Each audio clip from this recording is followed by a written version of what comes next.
Hello दोस्तों, स्वागत है आप सभी का आपके अपने परिवार मैथ मस्ती में।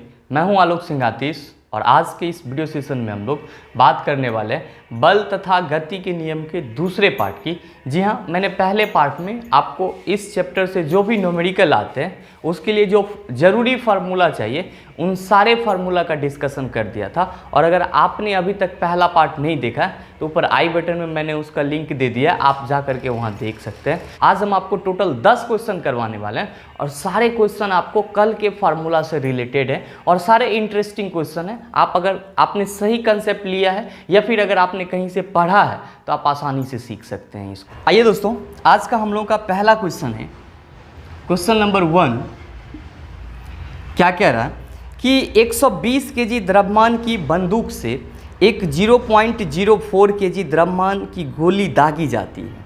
यदि गोली की बंदूक के मुख से निकलने की गति 90 मीटर पर सेकेंड है तो बंदूक की प्रतिघाती गति कितनी होगी। आपको मैंने कल प्रतिघाती रिकॉइल वेलोसिटी के बारे में बताया था कि जब किसी बंदूक से गोली निकलती है तो बंदूक जो है पीछे की ओर हटता है, पीछे की ओर वो आता है और इसी वेग को हम लोग बंदूक के इसी वेग को प्रतिघाती वेग कहते हैं। और आप सबों को पता है दोस्तों, कल की वीडियो में मैंने प्रतिघाती वेग के लिए आपको फार्मूला बताया था। इसको दोस्तों हम लोग रिकॉइल वेलोसिटी भी कहते हैं। क्या कहते हैं? रिकॉइल वेलोसिटी भी। और प्रतिघाती वेग का फार्मूला मैंने आपको क्या बताया था कि माइनस एम भी बटा एम। दोस्तों इसके बारे में मैंने आपको बताया था कि m जो होता है वो गोली का द्रव्यमान है। छोटा वाला m जो है ये किसका द्रव्यमान है? गोली का द्रव्यमान है। और बड़ा वाला जो m दिख रहा है आपको ये है वस्तु का द्रव्यमान। किसका द्रव्यमान है? वस्तु का द्रव्यमान। और v जो है ये आपका गोली का वेग है। गोली का क्या है? वेग है। आपसे दोस्तों पूछा है कि प्रतिघाती वेग क्या होगा, यही ना आपसे सवाल पूछा। आपको मैंने जितने भी वीडियो सेशन कराए सारे में एक ही बात बोला कि सर जब आप न्यूमेरिकल क्वेश्चन बनाते हैं तो पहले आप क्वेश्चन को पढ़िए, उसमें जो डाटा दिया हुआ है उसको नोट डाउन कीजिए और जो फिर मांग रहा है उसको आप कैलकुलेट कीजिए, आसानी से सॉल्व हो जाएगा। आप देख रहे हैं कि आपके क्वेश्चन में गोली का द्रव्यमान दिया हुआ है। कितना दिया हुआ है? तो आप कहेंगे सर 0.04 केजी दिया हुआ है। आप देख रहे हैं कि बंदूक का द्रव्यमान दिया हुआ है आपका, यहाँ पे वस्तु नहीं होगा, बंदूक का द्रव्यमान होगा। बंदूक का द्रव्यमान आपको दिया हुआ है। कितना दिया हुआ है? 120 केजी की द्रव्यमान का एक बंदूक। और गोली का वेग दिया हुआ है। कितना है वेग? 90 मीटर पर सेकेंड। अब आप बताओ, अब ये क्वेश्चन आपसे नहीं बनेगा। अब क्या करना है? बस इस फार्मूला पे इन सारे के वैल्यू को पुट करना है। आप देखो कि आप आसानी से बना सकते हो। m भी है। और एक चीज़ और दोस्तों, मैंने कल भी ये चीज़ बताया था कि ये जो माइनस साइन है ये सिर्फ डायरेक्शन को बता रहा है कि बंदूक आपका विपरीत दिशा में जाएगा, गोली आगे जाएगा तो बंदूक पीछे जाएगा। और यहाँ पे माइनस का कोई अदर अर्थ नहीं होता, अदर मीनिंग नहीं होता। तो आइए इसके वैल्यू को रखते हैं। तो माइनस आपका गोली का द्रव्यमान कितना है? 0.04 केजी। आपके बंदूक का द्रव्यमान कितना है? 120 केजी। दोस्तों यहां से मैं अगर पॉइंट हटा दूं तो आप कहेंगे सर नीचे में 2 जीरो आ जाएगा। ठीक है, यहां पे 2 जीरो हमने लगा दिया। अब जब इस 2 जीरो यहां पे आपका टोटल 3 जीरो हो गया तो आप इस 1 जीरो से इस 1 जीरो को कट कर सकते हैं और ऊपर वाले इस दोनों को मल्टीप्लाई कीजिए तो 9 चौका 36 और ये कितना हो जाएगा आपका? 1200 हो जाएगा। ये भी आपका, अगर हम दोस्तों इसको इस तरह से लिख लें, ये इस 1200 को 12 इंटू 100 तो मेरे ख्याल से आपको कोई दिक्कत नहीं होना चाहिए। अब आप 12 3 कितना होता है? 36 और ये 100 है तो आप 100 को 10 टू द पावर 2 लिख सकते हैं क्या?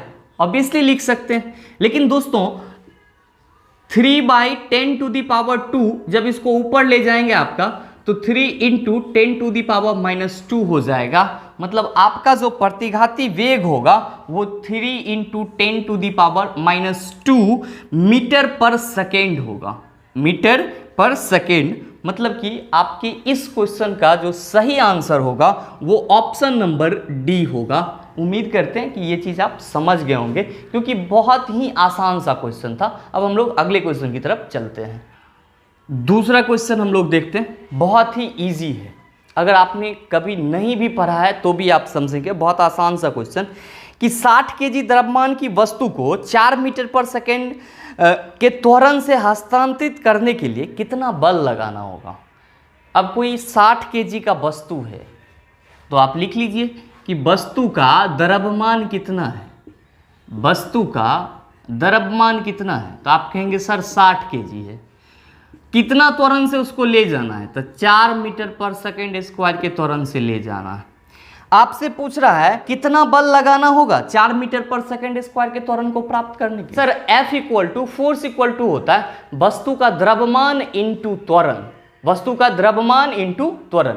और मैंने काउस दिया था कि जब आप बस कोई भी वस्तु पर बल लगाते हैं, अगर वो विस्थापित हो जाता है तो विस्थापित होने के क्रम में उसमें त्वरण उत्पन्न होता है, और इसी त्वरण और वस्तु के द्रव्यमान के गुणनफल को हम लोग क्या कहते हैं, फोर्स कहते हैं। और F इक्वल्स टू हम लोग लिखते हैं ma लिखते हैं, क्या लिखते हैं, F इक्वल्स टू ma। दोस्तों यहाँ पे कि आपका मास दिया हुआ है, मास कितना दिया हुआ है, तो 60 kg, एक्सेलरेशन कितना है 4, तो 60 और 4 को आप जब मल्टीप्लाई करेंगे तो आपका कितना हो जाएगा 240, 6 चौका 24 और एक जीरो आ जाएगा आपका 240 न्यूटन। मतलब कि आपके इस क्वेश्चन का जो सही आंसर होगा वो ऑप्शन नंबर बी होगा।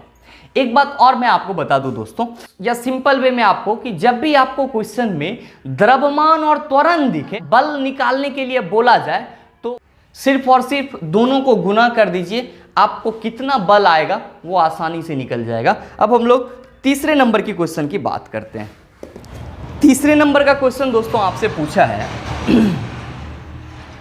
क्या कह रहा है क्वेश्चन, कि यदि 10 न्यूटन और 5 न्यूटन के दो बल एक वस्तु पर एक ही दिशा में लगाए जाते हैं तो वस्तु पर कार्यरत कुल बल कितना होगा। मान लीजिए कि ये आपका कोई ऑब्जेक्ट है, ये आपका क्या है, कोई ऑब्जेक्ट है, इस पे 10 न्यूटन का बल पहले लगा रहा है और इसकी डायरेक्शन क्या है, इधर है। फिर कह रहा है कि इसी पे 5 न्यूटन का भी बल लगाया जा रहा है और इसकी भी डायरेक्शन क्या है, समान है। तब आपसे पूछा है कि एक ही दिशा में लगाए जाते हैं, मतलब अगर इधर की ओर लगाया जा रहा है तो इधर ही लगाया जा रहा है, तो इस पे कार्यरत कुल बल कितना होगा।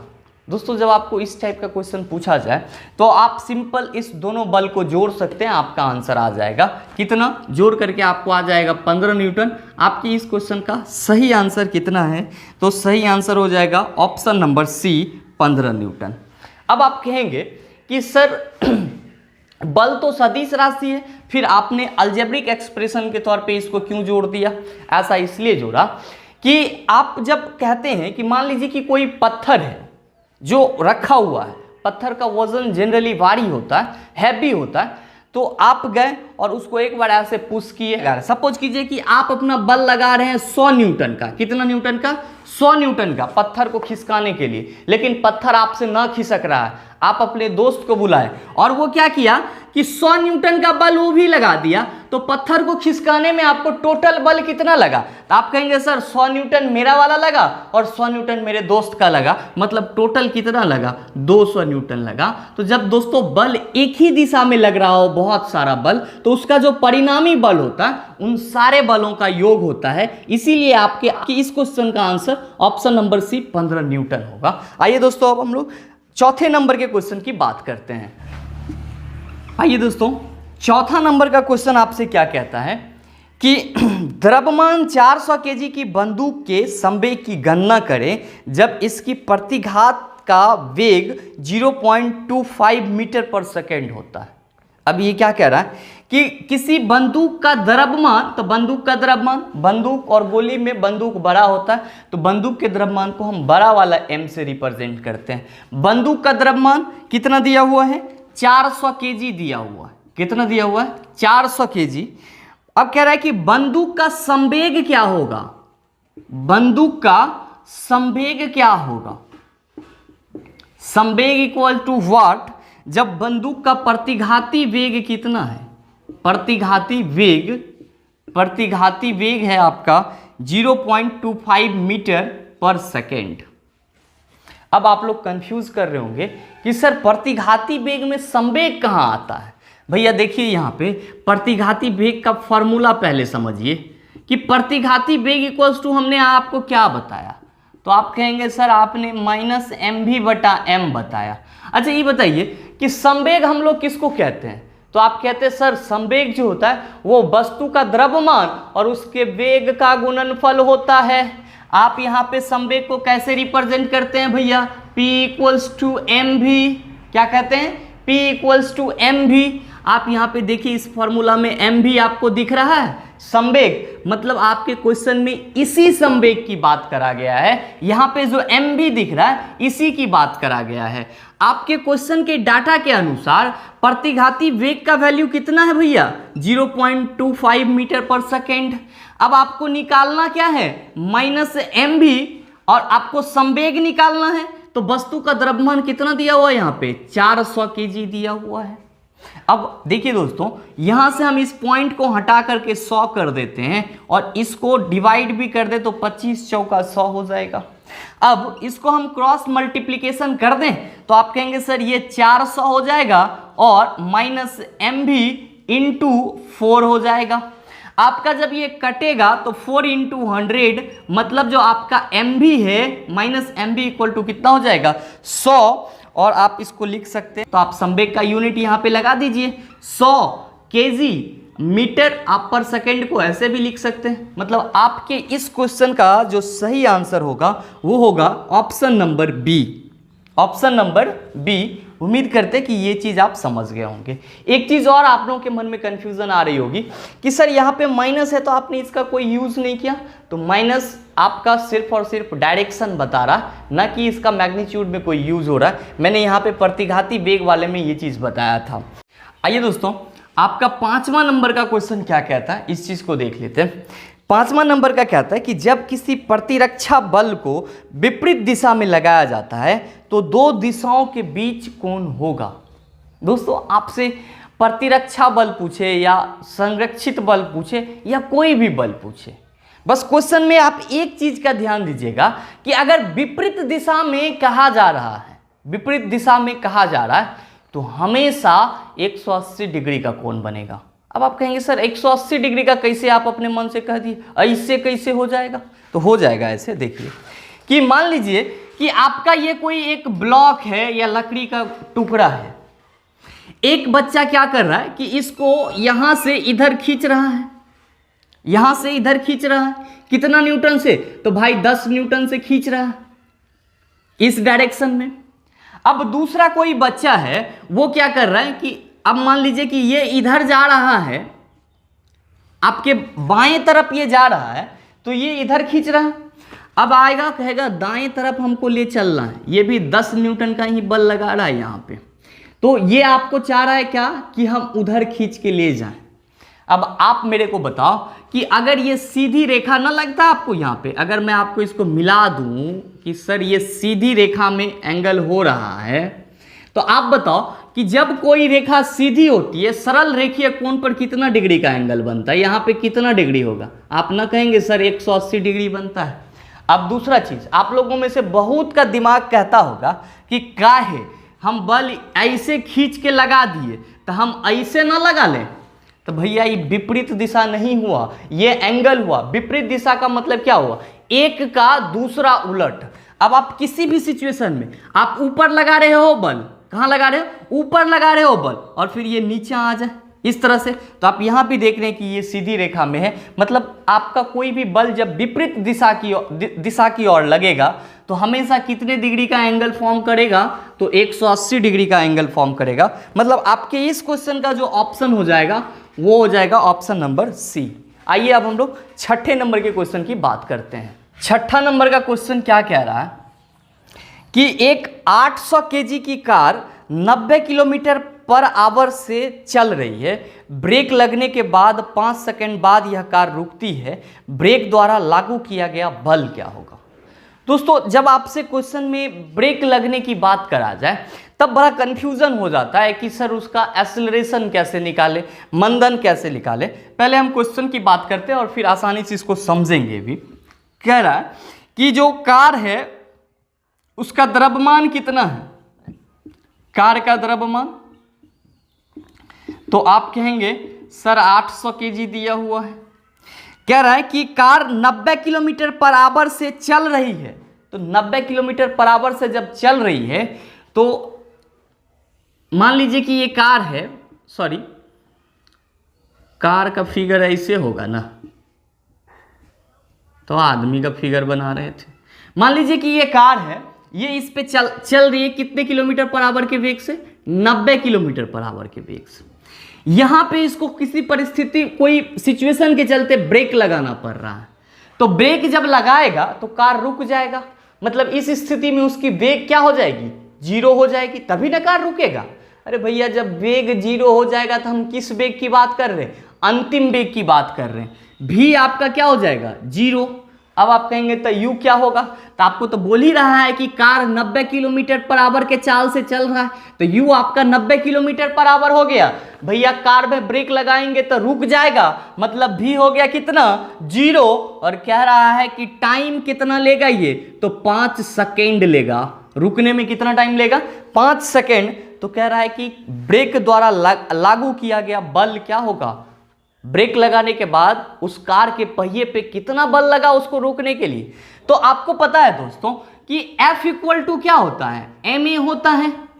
अब हमको मास इस क्वेश्चन में पता है, कार का द्रव्यमान पता है, लेकिन एक्सेलरेशन पता है, एक्सेलरेशन नहीं पता है। लेकिन पता क्या है हमको, तो इनिशियल वेलोसिटी पता है और हमको फाइनल वेलोसिटी पता है। मतलब क्या कि प्रारंभिक चाल पता है और आपका अंतिम चाल पता है। तो दोस्तों यहां से हम क्या कर सकते हैं कि एक्सेलरेशन निकाल सकते हैं, त्वरण निकाल सकते हैं। अब कहेंगे सर कैसे निकाल सकते हैं, तो आपको v minus u by t का फॉर्मूला मालूम होगा, a equal to v minus u by t का फॉर्मूला। अब आप यहां पे कहेंगे कि सर कार का द्रव्यमान केजी में है और ये कार का जो स्पीड है 90 किलोमीटर पर आवर में है, लेकिन टाइम 5 सेकेंड है। तो जब आपको टाइम 5 सेकेंड दे दिया है तो इसको भी आपको यूनिट में मीटर पर सेकेंड में लाना इंपॉर्टेंट है। या तो आप इसको मीटर पर सेकेंड में ले आइए, ठीक है, या फिर इसको आवर में चेंज कर लीजिए, लेकिन आसान होगा कि आप इसको मीटर पर सेकेंड में ले आइए। तो 90 को आप 5/18 से गुना कर देंगे, 18 × 90 और 5 25, मतलब आपका जो इनिशियल वेलोसिटी है वो होगा 25 मीटर पर सेकेंड। आइए इस फार्मूला में इसको रखते हैं, a equal to v minus u by t. तो v मेरा 0 है, इनिशियल वेलोसिटी, प्रारंभिक वेग मेरा 25 मीटर पर सेकेंड है और टाइम लग रहा है हमको 5 minus 25/5, 25 minus 5 metre per second square. दोस्तों अब यहां पे आ रहा है आपका क्या, माइनस आ रहा है। आपको मैंने बताया था कि ऋणात्मक त्वरण मंदन कहलाता है और माइनस सिर्फ ये बता रहा है कि वस्तु की गति में कमी हो रही है और इसका कोई कैलकुलेशन नहीं है। अब आपके पास ए भी है और वस्तु का द्रव्यमान भी है, आपसे पूछा है एफ क्या होगा, तो भैया 800 × 5 कर दो, आपका आंसर 4000 न्यूटन आ जाएगा। आपका आंसर कितना आ जाएगा, 4000 न्यूटन। और आपकी इस क्वेश्चन का जो ऑप्शन होगा वो ऑप्शन नंबर बी हो जाएगा।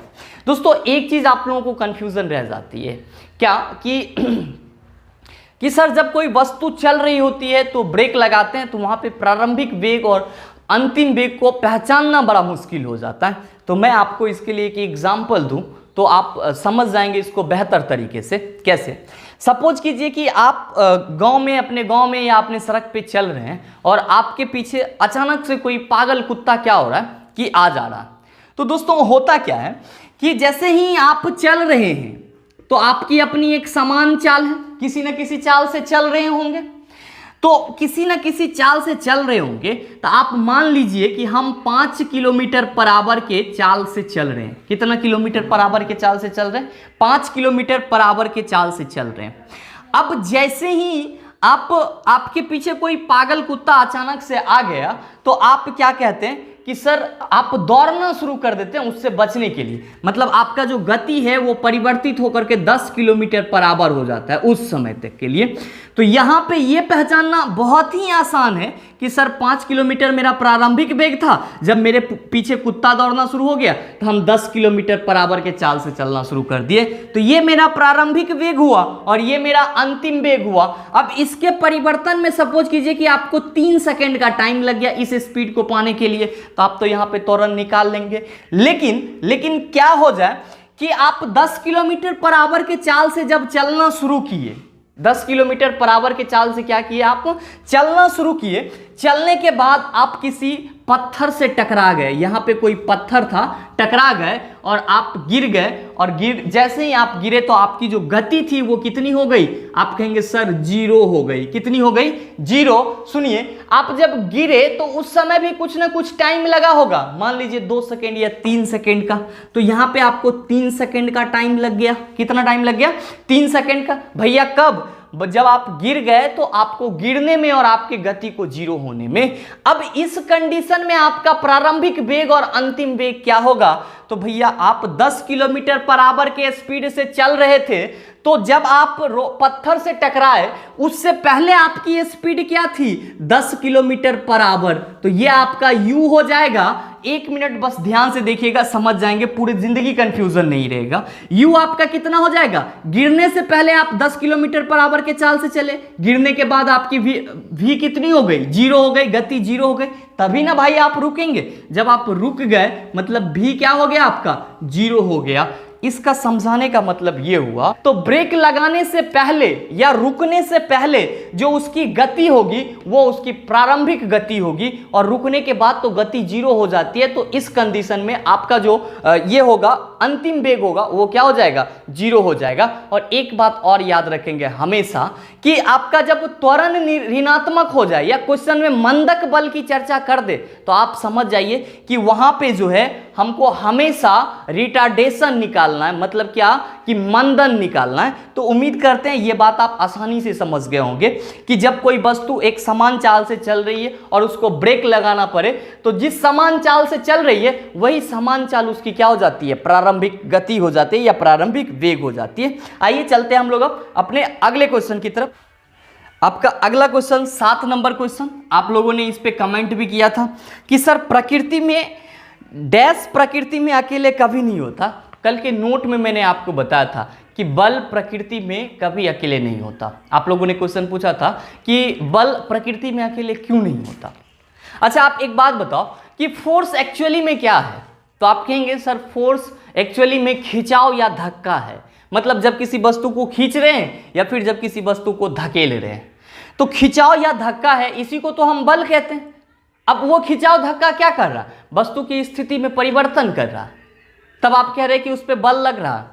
लेकिन मैं आपको बताऊं कि जैसे ये है आपका, ये आपका हाथ सीधे अभी यहाँ पे खड़ा है, जब ये हाथ आपका सीधे पे खड़ा है तो क्या इस पे कोई बल लग रही है। आप लोग के मन में लगेगा सर जब इसको धकेलेंगे तब ना बल लगेगा, ऐसे तो कोई बल नहीं लग रही है। इस पे भी बल लग रही है, और कौन सा बल लग रही है, गुरुत्वीय बल लग रही है। पृथ्वी इसको भी अपनी तरफ खींचना चाह रहा है। और सिंपली दोस्तों बल का लॉजिक होता है कि जब तक दो बॉडी एक दूसरे के संपर्क में ना आएगा तब तक बल उत्पन्न नहीं होगा। अब आप कहेंगे गुरुत्वाकर्षण बल कैसे बिना संपर्क में आए लगा देता है। अरे भैया गुरुत्वाकर्षण बल को, चुंबकीय बल को तो हम लोग दूरी पर क्रिया बल कहते हैं, एक्शन पर डिस्टेंस फोर्स कहते हैं। वो तो गुरुत्वाकर्षण और चुंबकीय बल तो आपका एक एग्जाम्पल है दूरी पर क्रिया बल का, एक्शन पर डिस्टेंस फोर्स का। लेकिन ऐसे अगर आपको बल कहीं भी मिले तो हमेशा याद रखिए ये कभी भी अकेला नहीं होगा। क्यों नहीं होगा, क्योंकि जब तक दो वस्तु एक दूसरे के संपर्क में नहीं आएगा तब तक उस पर बल नहीं लग सकता है। जबकि हम लोग गुरुत्वीय बल को मान के चलते हैं कि इस दुनिया में सारे चीज गुरुत्वीय बल के अधीन है। इसीलिए मैंने आपको कल बताया था कि बल कभी भी अकेला नहीं होता, और आपके ग्रुप डी एग्जाम में ये क्वेश्चन आया हुआ था। तो ऑप्शन आपका जो क्वेश्चन है 7वां नंबर, इसका सही आंसर क्या हो जाएगा, ऑप्शन नंबर डी, बल प्रकृति में कभी भी अकेले नहीं होता। आइए चलते हैं अब हम लोग 8वें नंबर के क्वेश्चन की तरफ। आइए दोस्तों आपका 8वें नंबर का सवाल क्या कहता है।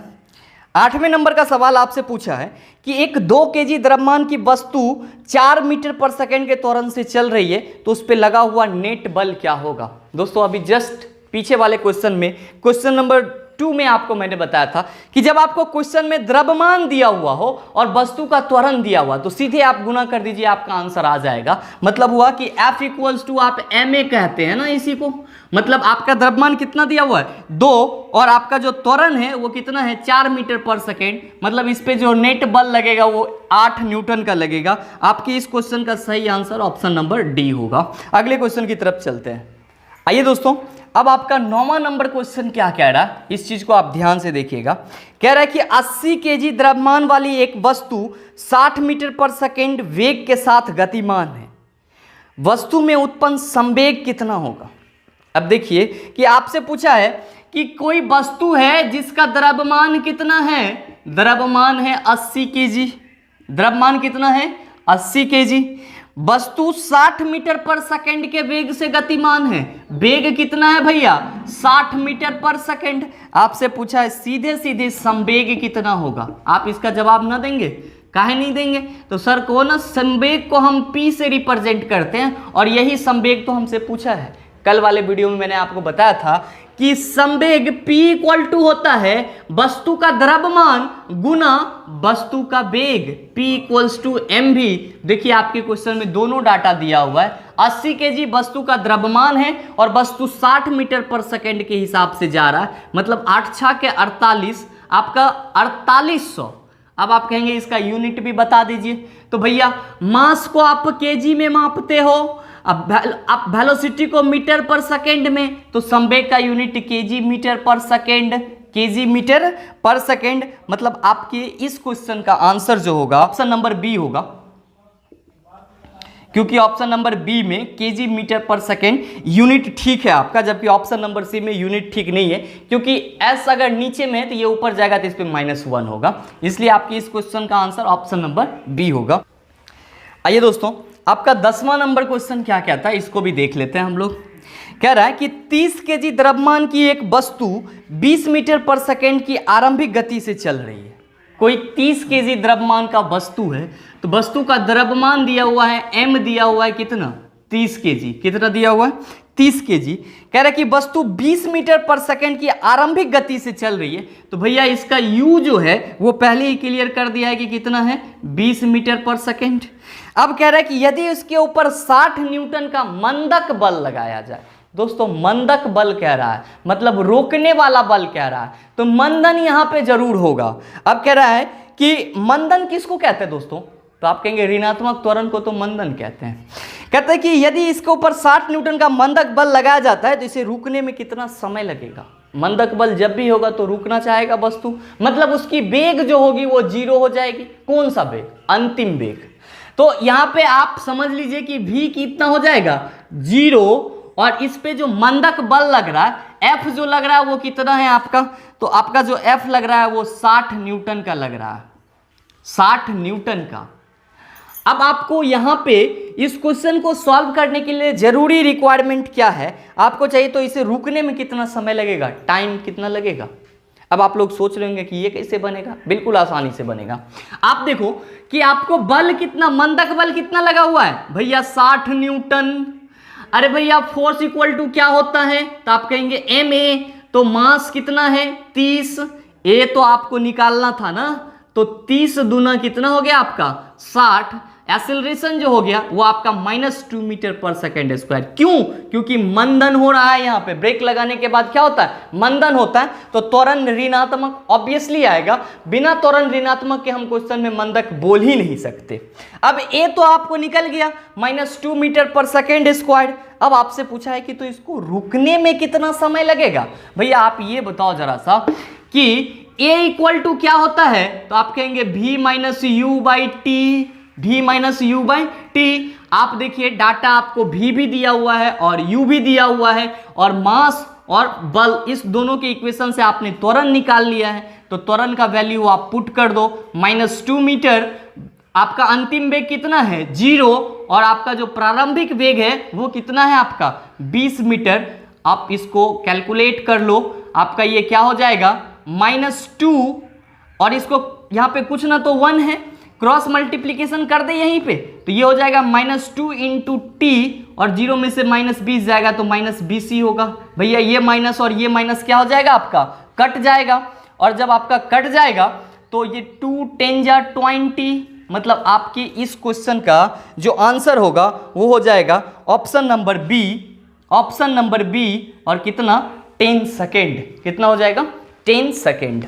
आइए दोस्तों, अब ये आपका होमवर्क क्वेश्चन है कि 10 मीटर पर सेकेंड से गतिमान एक 2000 केजी का ट्रक ट्रैफिक लाइट पर खड़ी है और एक कार से टकराता है। टकराव के बाद दोनों एक साथ 8 मीटर पर सेकेंड की गति से चलते हैं। कार का द्रव्यमान मास क्या होगा? और हाँ, आप इसको क्वेश्चन को सॉल्व करके आप कमेंट में रिप्लाई जरूर कीजिएगा कि इस क्वेश्चन का आंसर क्या होगा। फिर हम लोग अगले क्लास में इस क्वेश्चन को देखेंगे। दोस्तों, अगर आपको वीडियो अच्छा लगा होगा तो वीडियो को लाइक कीजिएगा, वीडियो को शेयर कीजिएगा और चैनल को सब्सक्राइब करके बेल आइकन दबा लीजिएगा, ताकि आपको एग्जाम रेलेवेंट वीडियो मटेरियल सबसे पहले आपके पास पहुंचे और आप उसका भरपूर फायदा उठा पाएं। मिलते हैं हम लोग फिर अगले वीडियो सेशन में। Thank you.